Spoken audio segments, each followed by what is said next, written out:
Edgar Whitcomb was born on November the 6th, 1917, in the small town of Hayden, Indiana. Being a courageous youth, Ed Whitcomb, like so many other children during the Depression, rode the rails to find adventure. Well, one Sunday, Governor Whitcomb was supposed to go to Sunday school. But somehow, I don't know, he changed his mind, and he went over and got on the train at Hayden there, and he went to Chicago.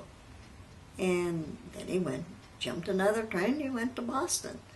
The next thing he knew, he was in the Carolinas.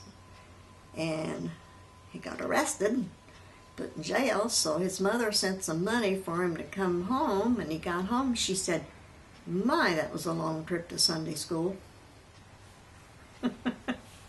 Whitcomb would join the Air Force and soon become one of the first in the Air Force to use celestial navigation in military aviation.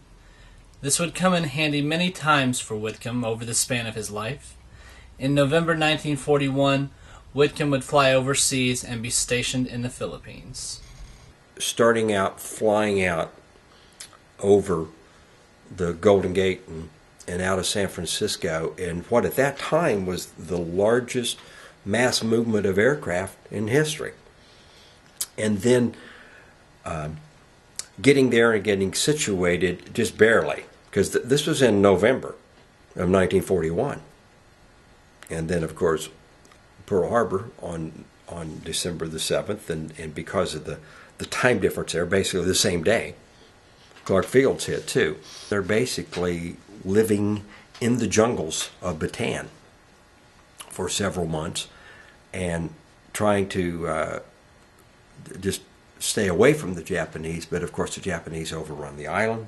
Then the big decision that he and several other guys make to not just stand there and wait, but to take off and jump in a boat, which has a big hole in the side of it, and escape to the island of Corregidor, which was still in the hands of Americans and Filipinos at that point. Then the Japanese, of course, conquer Corregidor, and he becomes prisoner of war for the first time. And then the decision to get off of that island because conditions were horrendous. Whitcomb was determined to escape his captors. Along with a friend, Whitcomb made a daring swim across the sea back to the main island, in the middle of the night in shark-infested waters. Whitcomb then set out for China. Whitcomb would assume the identity of a civilian miner and was transferred to a civilian internment camp, but not before being tortured by the Japanese.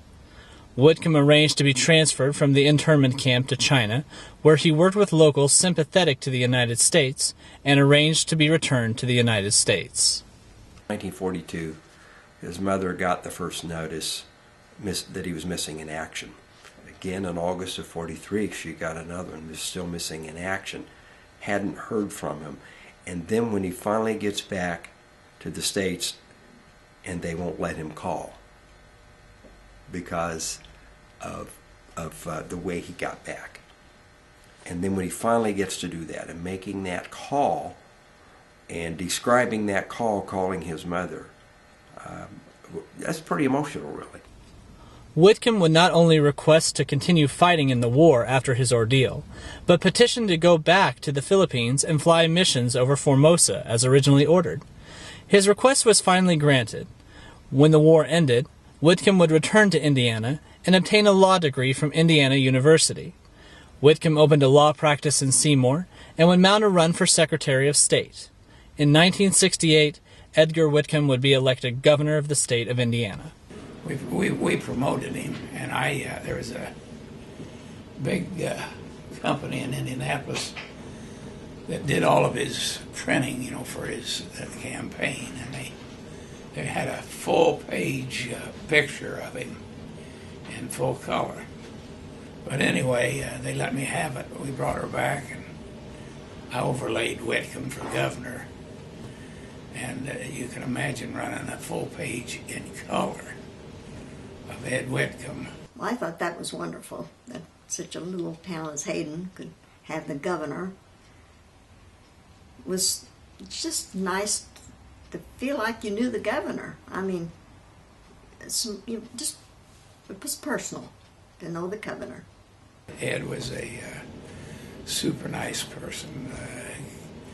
Carrie and all the kids, we used to go out to the Hayden grocery for lunch, and Ed would always be there.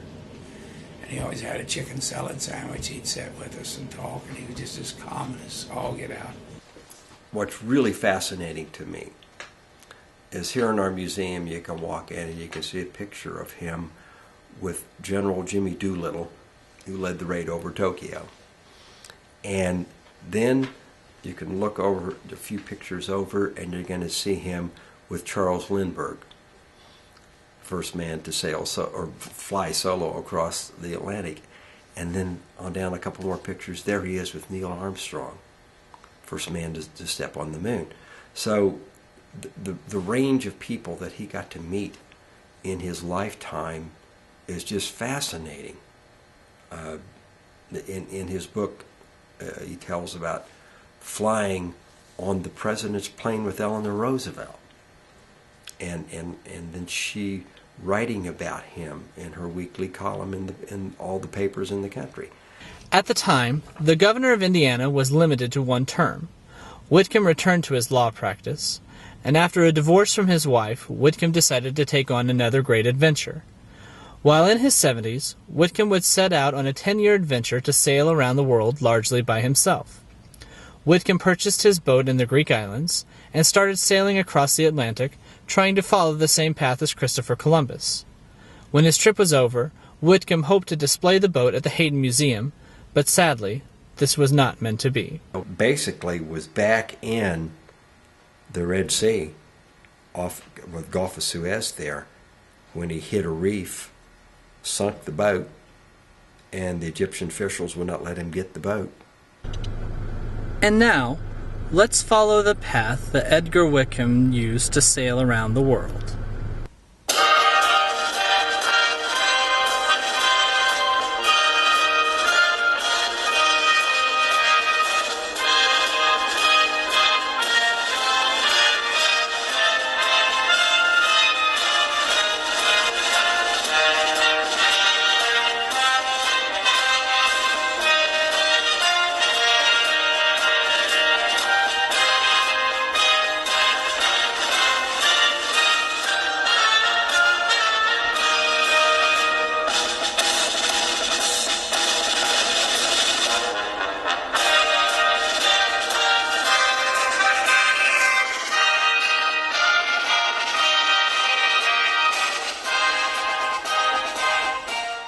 Sailing around the world is a tall order for anyone, and it's not an option that most people would consider. Sounds like something I would really like to do.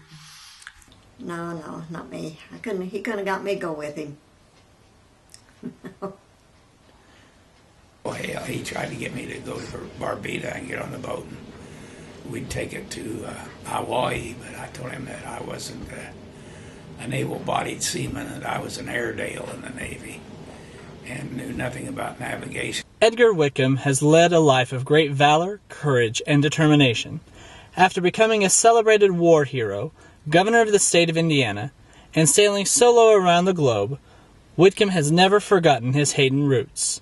He represents what is greatest about the people of Indiana, standing as an example of integrity, bravery, and true friendship.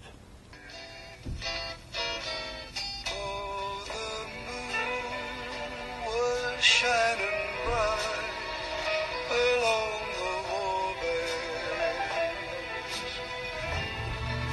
From the fields there comes the breath of new mown hay.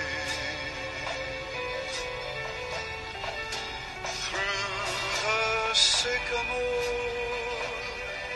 the candlelight